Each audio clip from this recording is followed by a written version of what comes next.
Hey everybody, welcome to Technically Jay. Today we're going to be talking about the Terramaster DNS Server application that's been released for the Terra-Master NAS. This is currently in beta, so try it at your own risk, but I've tried it and it does work. I've been able to replace a little fanless computer I was using just to do DNS. So let's go ahead and have a look at it.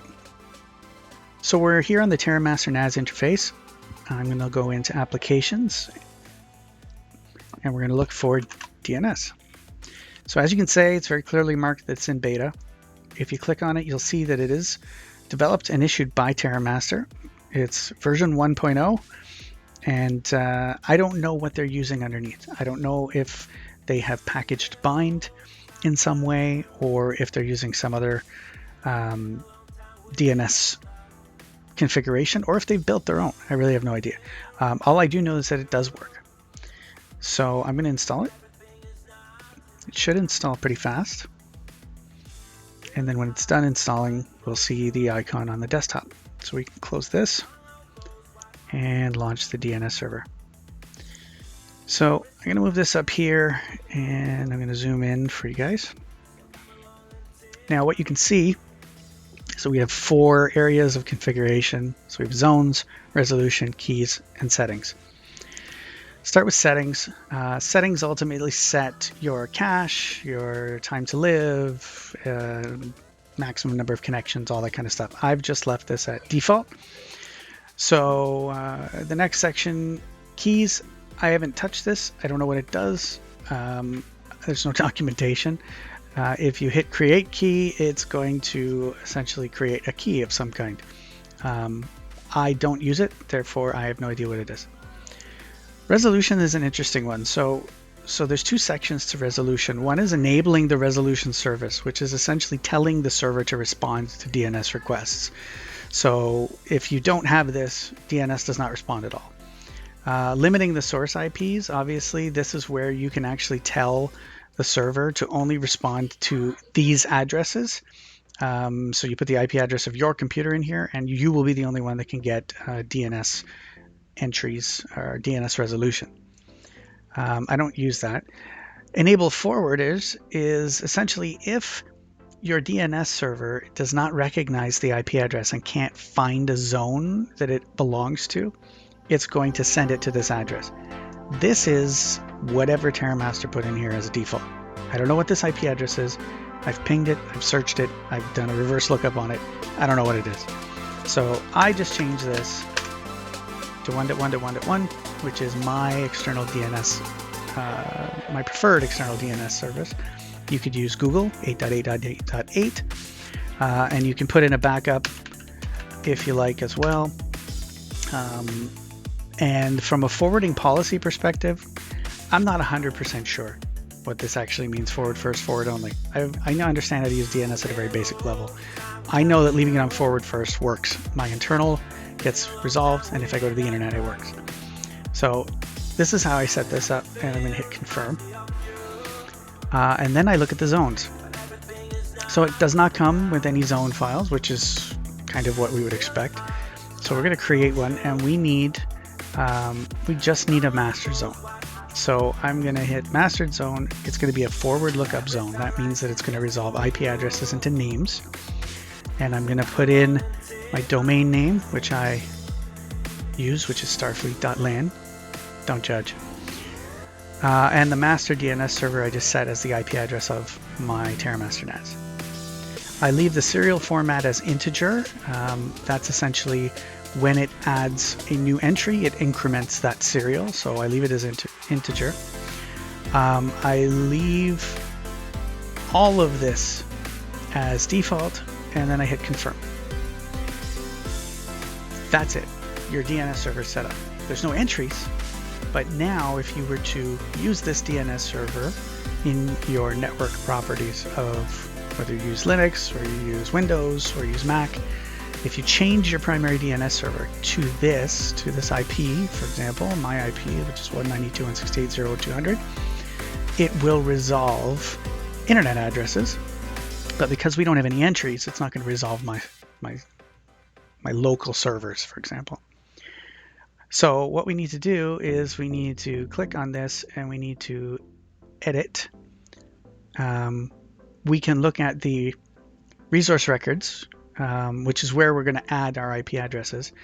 It does put 2 in for us, and these are essentially the name server addresses themselves, so don't modify these. But you can create any type of a record that you need for your internal network. So I'm going to create an A record, and I have a Raspberry Pi, which I've called Enterprise. I'm going to leave the TTL alone. And then I'm going to look at my little reference, and I'm going to put the IP address of Enterprise in there, and I'm going to hit confirm. I'm going to hit confirm again, and that's going to save that entry. And I already see that it's wrong. Okay, let's delete this entry because I don't know how to do things right. So I don't want to put the full thing in here because then it's going to go enterprise.starfleet.lan.starfleet.lan. You just want to put the word enterprise. Then you want to put in the correct IP address, and then you want to hit confirm, and then you want to hit confirm. So once you've hit confirm, it's in there. It's now going to work. So what I'm going to do now is bring up my network properties and show you how to change, at least for Windows, how to change your DNS. So this applies loosely to Linux and Mac as well, because ultimately you're setting the same things. It's just where in the interface you're going to find it. So in Linux, you may have a network manager, or you'll have to edit config files depending on how you do Linux. And in Mac OS, don't use a Mac, so it's in the settings somewhere. So you'll be looking, I'm sure that it's easy to Google where it is that you set this, and then you will just essentially set the same things.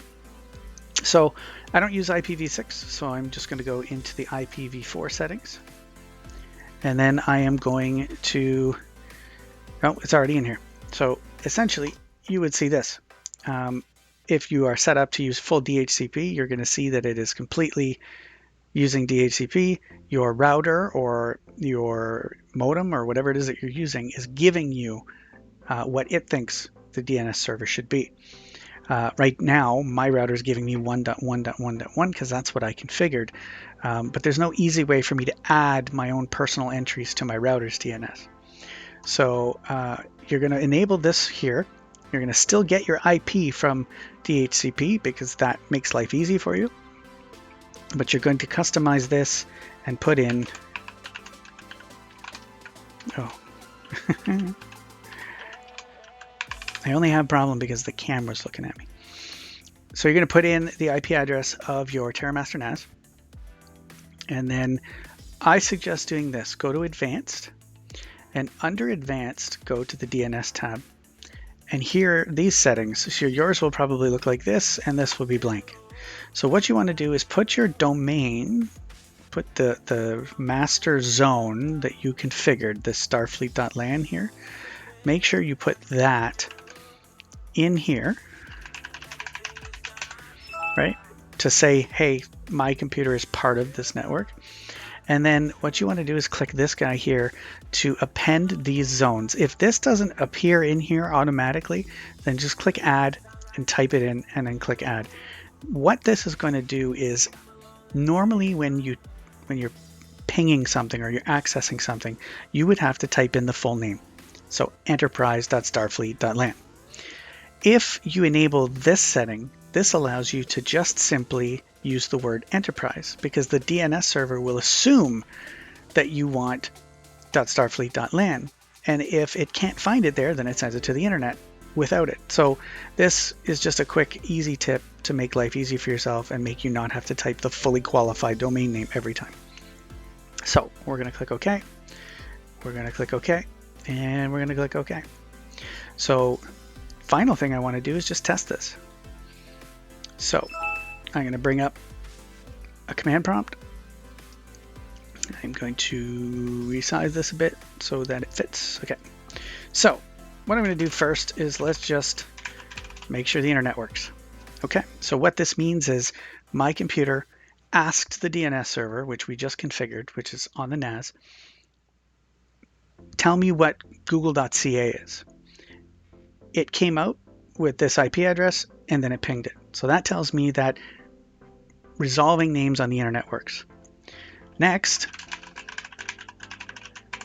I'm going to ping the fully qualified name of the entry that I added to the DNS server, and we make sure that replies, which it does. And finally, to test the little special tweak that I made, we're just going to ping enterprise, and voila, it pings. So that's setting up the Terramaster DNS software.